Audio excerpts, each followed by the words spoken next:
எங்கங்க ஒர்க் பண்றீங்க? நான் பேங்க்ல ஒர்க் பண்றேங்க. பேங்க்லிங்களா? எனக்கு கூட ரொம்ப நாளா அக்கௌண்ட் ஓபன் பண்ணணும்னு ஆசைங்க.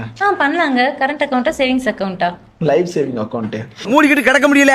நீ எவ்வளவு உன் பேருக்கே நச்சு விட போறா, செருப்பு கழிச்சு அடிக்க போற, நீ வாங்க போற பாரு, பாத்துக்கிட்டே இரு.